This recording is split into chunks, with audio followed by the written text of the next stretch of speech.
Okay, so right off the bat, yeah, everything that's happening to Puff right now, he deserved it. He had it coming for a super long time, and it's crazy that it's taking this long. It's crazy that, come to find out, Puff Daddy and Bad Boy Records was actually worse than Suge Knight and Death Row Records. Everybody, we all thought Suge and Death Row was just the bullies and the ones ganging up on Bad Boy, and that's just the way it seemed. But man, I didn't know Puff was so sinister, man. And I'll tell you something. A while back, okay, so I used to be in the music business a little bit. And a while back, before I got in the business and I was trying to get in the business, Puff had some kind of auditions in Burbank. Um, uh, and it was so many people out there. And this was during the time that Kanye West had the 808s and Heartbreak out, and the single everybody was bumping from him was the Heartless song. And I know that for a fact because during this audition, one of the requirements for everybody auditioning was we would have to sing this particular song for the judges. We'd have to sing the 808s and Heartbreak Heartless record, right? So this was during that time, and the weirdest thing happened. All right, so I'm gonna go ahead and let y'all know I am a transgender woman, and trust me, I'm not anything like the weird stereotypes, and man, it's crazy. It's just like black people get stereotyped for being lunatics and killers and drug dealers and all this kind of thing. You know, that's not the case for every black person. Every black person ain't a lunatic. Every black person ain't crazy. You know what I'm saying? Every black person ain't a killer. Every black person ain't a drug dealer. You know what I'm saying? And every transgender woman ain't a freaking nymphomaniac or a freaking weirdo or whatever. You know? Just regular. Just regular. Anyway, this was before I transitioned. I transitioned in 2019. And so this was before that. And so I was really, really, really good at singing and songwriting. Like I was the shit. Seriously. Not tooting my own horn, but you know, I was that. You know what I'm saying? And so I knew I knew I didn't have any doubt about my talent, my skill, or whatever. I killed the Heartless song. And out of everybody, just to get to the point, out of everybody that auditioned, I'm talking, it was like, damn near, it seemed like 1,000 people out there. I mean, it was hundreds and hundreds and hundreds and hundreds. To put it in perspective, I literally spent the night out there just so I could be one of the first people in line. You know what I'm saying? That let you know it was just crazy. Anyway, out of everybody that auditioned, this black transgender girl beat everybody. Beat me, beat everybody. Right? It was a black trans girl who ended up winning this audition. Out of everybody. Now, I didn't hear her sing. I didn't hear her audition or whatever. You're in a private room or whatever. But all I could think, man, was like, damn. Like at the time, my mind wasn't thinking no kind of freaky mess or malicious intent or any kind of, I wasn't thinking nothing other than music, talent, and impressing these bad boy people. And so, I was like, damn, she must be like Shaka Khan or something. You know what I'm saying? But fast forward now that all of this stuff has come out about Puff, it's like, damn, and not taking nothing away from her. I don't know who she is. I don't know what happened to her. I don't know her story or whatever. But if just by some reason she happens to see this and know what I'm talking about the um, auditioning in Burbank and winning the audition for Puff, I wondered, like, was there more behind that? You know what I'm saying? Because I'm like, she beat out everybody. You know what I'm saying? And at the time, I hadn't transitioned or whatever, but I knew I knew I was winning that, you know. And so it scared me because I was like, damn, I wonder if she's okay. I wonder if anything happened to her. You know what I'm saying? And then I was like, damn, what if I did transition at that time? And what if I would have won? You know what I'm saying? Like, what kind of weird stuff would have been in it? Like, I'm thinking, like, okay, it's all about my talent, but this nigga automatically assuming, oh, yeah, I got me another freak or something. I'm about to use some old baby oil, you know what I mean? Like, I don't know, man. But it was scary thinking, like, damn, you know what I'm saying? What if he just picked her because she was a trans girl and maybe he did something weird to her or something, you know what I'm saying? I couldn't help but to think that. But at any rate, the life that Puff once knew is gone. The lifestyle that Puff once knew is gone. It's all gone forever. It's gone forever. About that lifestyle stuff, man, look. And with all due respect, rest in peace, Rich Homie Quan. Okay, but let me show y'all a little dynamic, right? The creators of the lifestyle song, the creators of the lifestyle movement, one of the creators of the lifestyle movement, unfortunately, lost his life. And another creator of the lifestyle movement is fighting for his life. And the truth of the matter is, them people ain't gonna let Thug out. So you got Rich Homie Quan. He lost his life, unfortunately, rest in peace. And then you got Young Thug, who's fighting for his life, but so many people are talking against him and turning on him, and so much has happened. It's over. It's over, man. It's over. It's over. It's just over. And so I said that to say this. That lifestyle might not be everything that you might think it looked like it is. Quan was even saying, he kind of hit a wall in a very depressed spiral patch because his star power had kind of failed.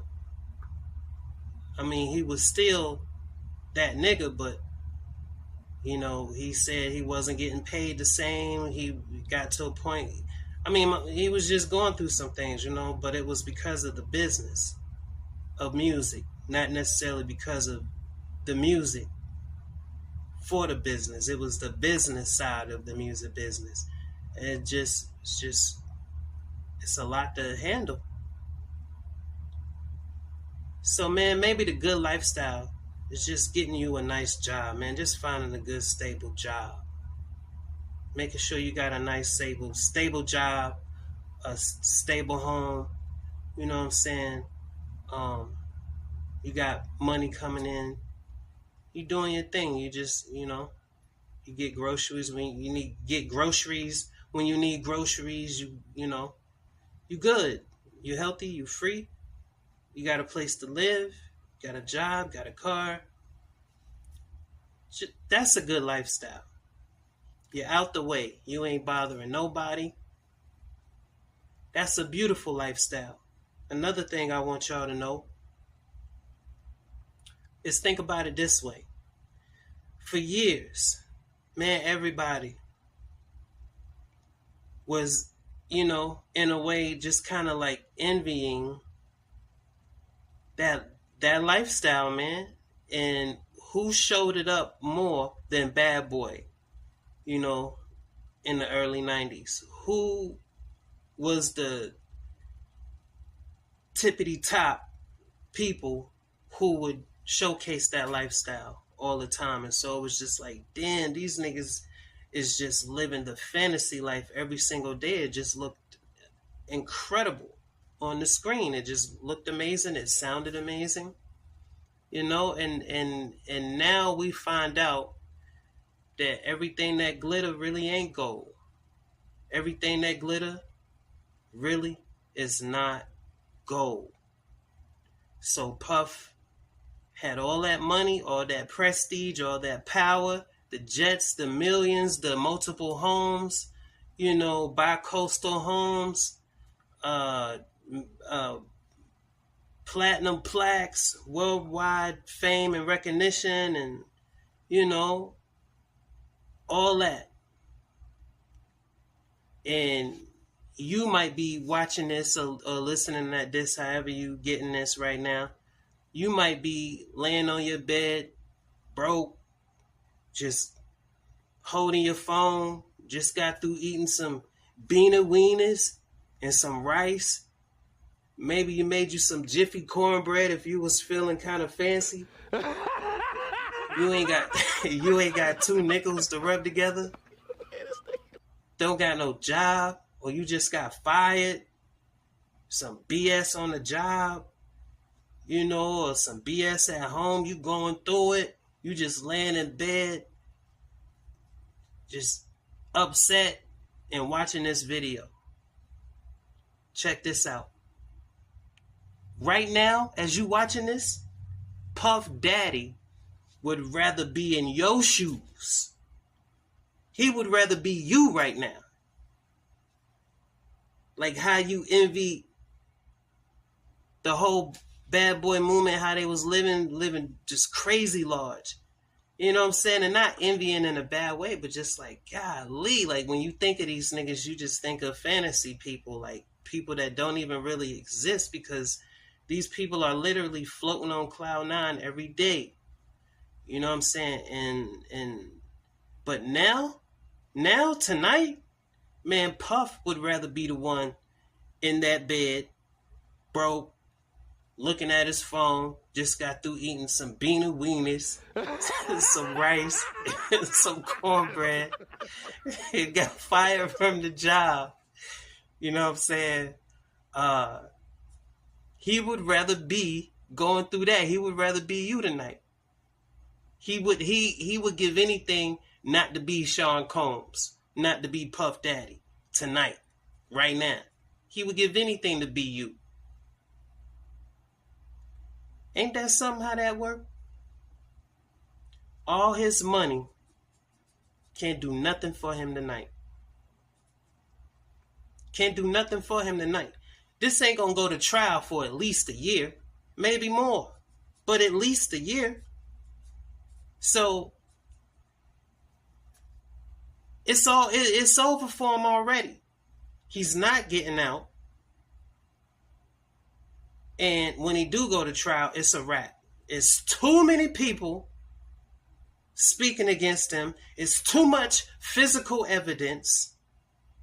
The Cassie video is just blowing everything out the water. I mean, it's just so over for this guy. I mean, it's so over. And I remember I wanted to be down with Bad Boy so bad when I was eyeing to get in the music business. I moved to New York. I even lived in Brooklyn, of all places, because Brooklyn's my name. And I was shooting for Bad Boy. At the time, I hadn't wrote songs before. I just had only sung, and I somehow got in cahoots with this girl named Kim that worked at Daddy's house, which was Puff's recording studio directly across the street from Bad Boy, the label. And so she told me that I needed to start writing records to impress Puff. And I told her I ain't never wrote songs before. And she gave me a beat CD, and she told me just to go right to him, figure it out. Just go right to him and come back when you got something. So that's exactly what I did, and that's how I started writing songs. I just would listen to like 112 or Jodeci or whatever, and I would learn the hook structure. I would learn the verse structure, the 8 bars, the 16 bars, the bridge, or the pre-chorus, and how you blend different harmonies, and I took myself to school that way, and I crafted these songs. And when I went back to Daddy's house, lo and behold, Kim wasn't there no more. She got fired. And the timing was just crazy. You know what I'm saying? And a part of me was thinking, damn, did she get fired for giving me that BCD? Because she wasn't supposed to give it to me, you know what I'm saying? But she took a liking to me, and she was trying to work with me. But she never called me to let me know she wasn't going to be there no more. But anyway, I was trying to get with Bad Boy so hard. I mean, I wanted one of those black leather Averex Bad Boy jackets. It was these black leather Averex Bad Boy jackets. It had that big Bad Boy logo on the back, with the baby on the joint.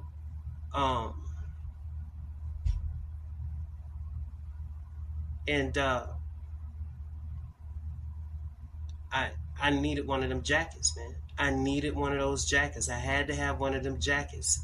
It had the little Bad Boy head on the front of the joint, and underneath it had your name. Like Puff had one that had his name underneath it, man. And you got all this Bad Boy stuff on it, man. I needed that. I needed to have it. I would be going around Manhattan, and you would see certain niggas wearing them jackets, hopping out of Benzes, just hopping out of limos. I mean, one day I seen Lil' Kim in Manhattan, and she was wearing these Jordans. Anyway, I'm getting off topic. I needed one of them jackets, man. Anyway, I was trying to get with Bad Boy so hard body. I really, really was. But God knew what he was doing. God wasn't going to go for that. God wasn't having that. And, I did a lot of things. I worked with a lot of people in the industry.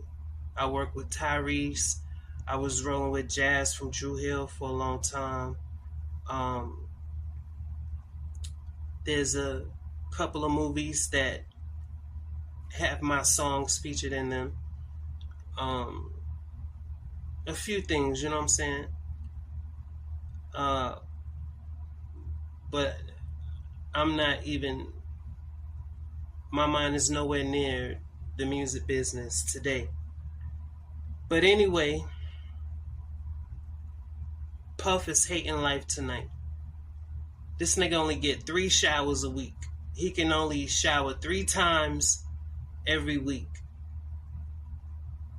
This nigga can't request nothing to eat. He gotta eat what they give him. Think about it, man. It's the slop of the slop. The sloppiest slop of the slop. This nigga got mystery meat. This nigga got probably mashed potatoes with toenails in it. You know what I'm saying? Man, bro. This nigga had sprawling mansions, all that. Now this nigga living in a shoebox. This nigga living in a damn milk carton. You know what I'm saying? Like, that's like, wow, bro. Nigga, he hating life tonight. He hating life tonight. And the fact that he just cannot get out, he ain't got enough money to get out. And it's just bananas, like how all of this is unfolding. All of this is unfolding, and all of a sudden, you got Kevin Liles. This nigga just abandoned ship. This nigga left a prestigious position, power, press, just the most impressive, well-to-do job that, you know, a dream job, the dreamiest dream job of all dream jobs. This nigga said, nah, I'm out, you know? I wonder why. I wonder why. I don't really wonder why. I know why, but it's just like, wow, who's next? Everybody's saying Jay-Z better watch his step.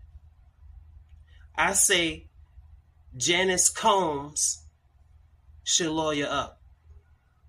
Janice Combs should lawyer up. Mace already done said that Puff had money going in her name. Who knows what else? She may have stuff at her house. Like, who knows, man? But she better lawyer up. And Jay-Z, he better lawyer up, man. Lawyer up. You know, I'm pretty sure they already got lawyers on deck, on standby, as they should. But it's about to get crazy. And your boy Uncle Murder gonna have some serious heat for the end of the year rap song this year, 2024. I mean, it's gonna be crazy. It's gonna be crazy. Think about it, man. Hey, look, man,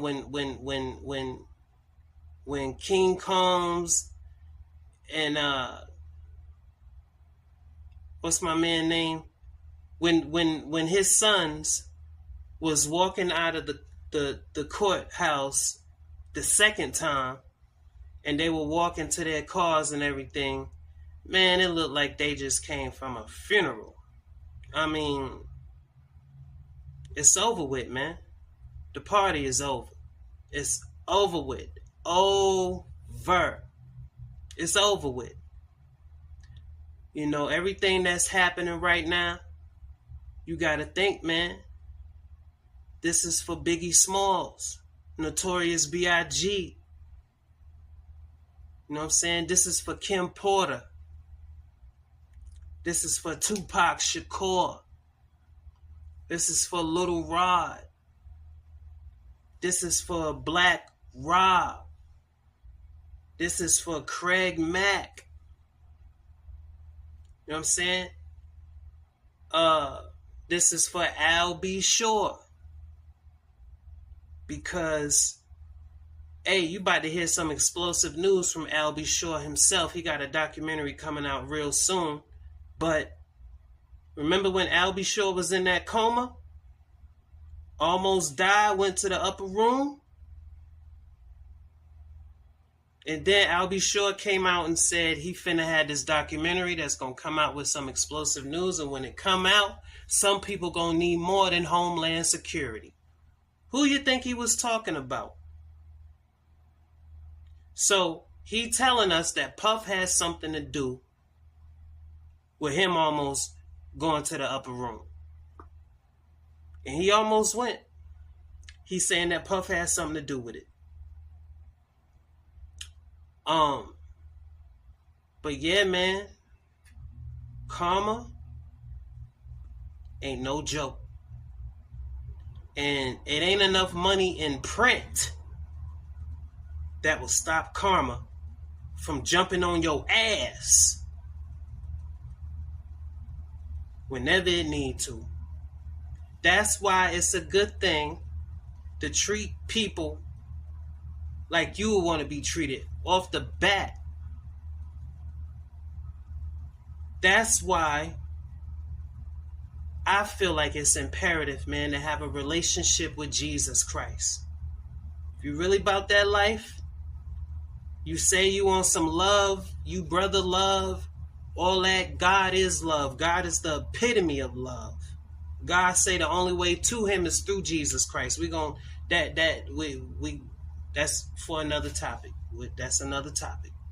But the thing is, man, if you feel with the Lord, if you feel with the love of God, if you feel and changed by the blood of Jesus Christ, ain't no way you gonna put your hands on nobody.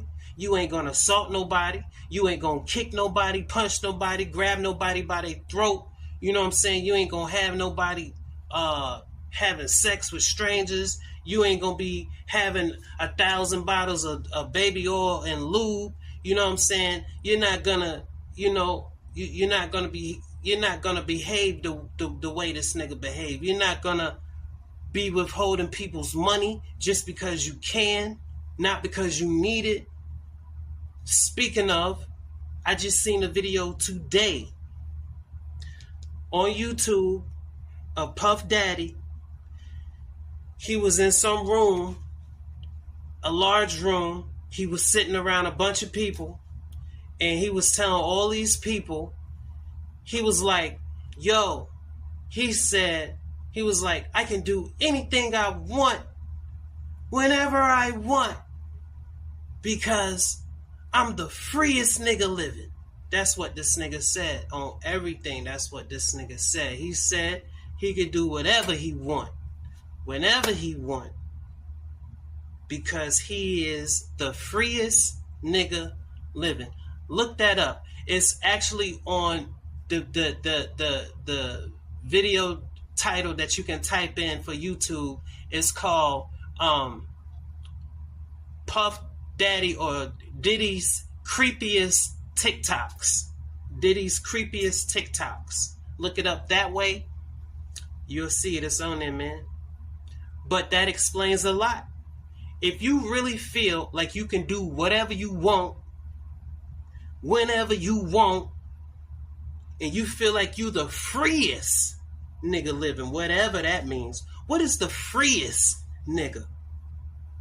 What does the freest nigga do to be the freest nigga? How are you the freest person living? How are you the freest person living?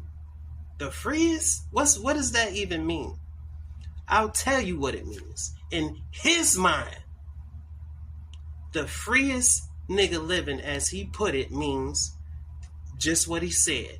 He could do whatever he wants, whenever he wants.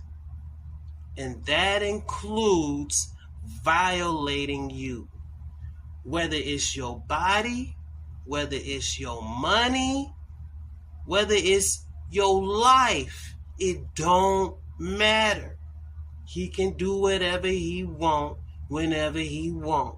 Because he's the freest nigga living. How long you think this fool had that mentality? Was he thinking that when Big was living? Think about this, man. Puff Daddy Sean John Combs is responsible for many lives being broken and being lost. This nigga is partly responsible. Puff Daddy is partly responsible for Black Rob not being with us no more. Puff Daddy is partially responsible for Craig Mack ending up like he ended up. He's responsible for Big, obviously, because he shouldn't have had Big in LA. Puff is responsible because he was so slimy and dirty with how he went about getting Big to go to that party by rubbing up underneath D-Rock and getting D-Rock to not be what he should have been to Big at that time when he definitely needed him to be. Big should have stuck. I mean, D-Rock should have stuck by Big. Big didn't want to go to the party, and I'm pretty sure that D-Rock knew that. Puff Daddy had to snuggle up under D-Rock and get him to talk Big into going to the party. Why would you want Big to go to this party and you know the block is hot? You know everybody still think y'all got something to do with Tupac dying. You know that Biggie just went on the radio acting an ass, busting that freestyle. It wasn't a freestyle because it was the verse from You're Nobody Till Somebody Kills You. I Make Your Mouth Pee So Beast Like Della Reese. That one. He should not have done that. He should not have done that. When they asked Big if there's anything he wanted to say about that situation, I personally feel like if Big was really sincere towards Tupac, this is definitely, you know how they say it's a wrong time and a wrong place for that? Well, this was definitely the right time, the perfect time, and the perfect place for him to be like, look, Pac was my man. I love Tupac. I would never do nothing to jeopardize the life of Pac. That was my man. We lived together. I slept on the couch. Pac was my brother. That was my man. I would never do that. We had our differences. You know, things happen the way that they happen. But man, this is too far, y'all. I would never do nothing like this. I got mad love for Pac. I got mad love for LA. It ain't even like that, y'all. Y'all, this whole thing has been blown out of proportion. I'm not Tupac's enemy. I don't care what y'all seen. I don't care what y'all heard. Man, I got love for Pac, man. That was my brother, and I hate that he ain't here. I hate that what happened to him happened. But man, I wouldn't wish that on that man. That was my man. That would have changed everything. That would have changed everything. But Big did nothing of the sort. Big was like, yo, man, you know what I'm saying? Hey, man, you know, man, I ain't got time to think about that, man. You know, I'm on my, you know, I'm doing my thing, you know, woo.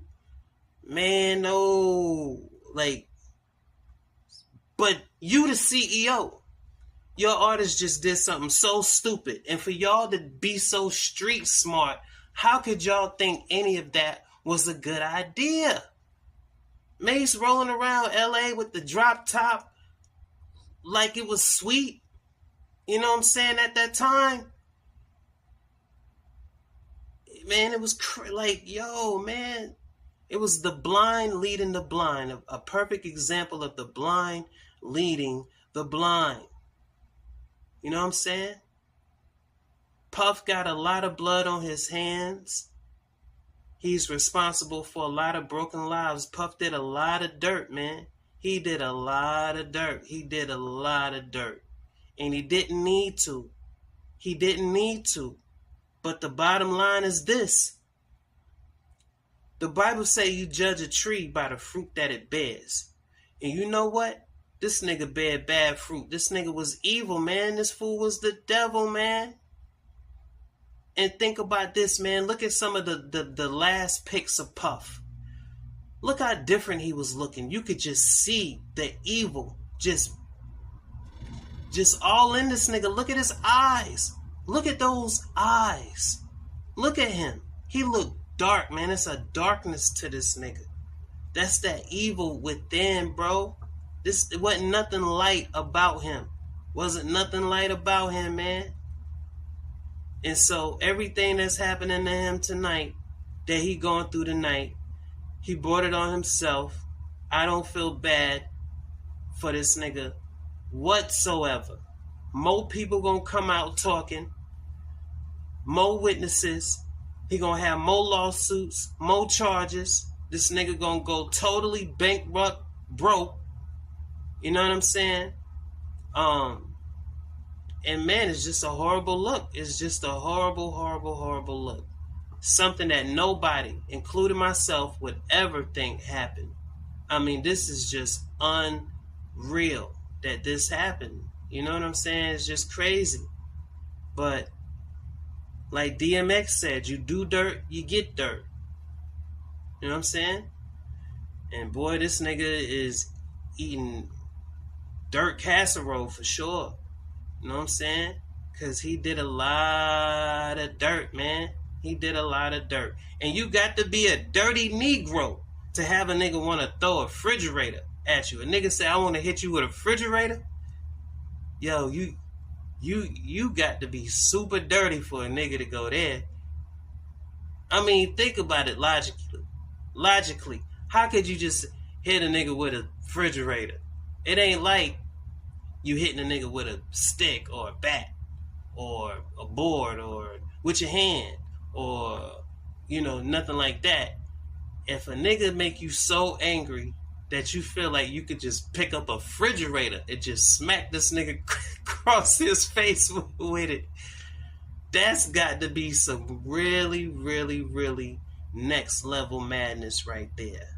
You had niggas saying, man, they wanted to hit you with a refrigerator. The locks. I think Styles P is the one that said that. You know what I mean? If I'm not mistaken.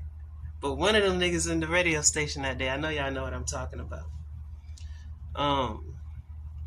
But it's crazy, man. He getting everything he deserved. He getting everything he deserved. And that just is what it is. And all his sons, y'all better lawyer up, and I really hope that none of y'all are involved with what's going on right now, because it sure would be crazy for him and his sons to be locked up together. Oh man, that would just be the craziest. That would just be so crazy. You know what I'm saying? I mean, that would just be bananas, wouldn't it? So hopefully, man, y'all knows it's clean. And ain't nobody gonna mention y'all name. But it's a lot of names finna get mentioned. Industry about to be shaken up. Hope people don't be, you know what I'm saying, you know, going on ahead and into things, you know what I'm talking about? Because some of them ain't gonna go through with this.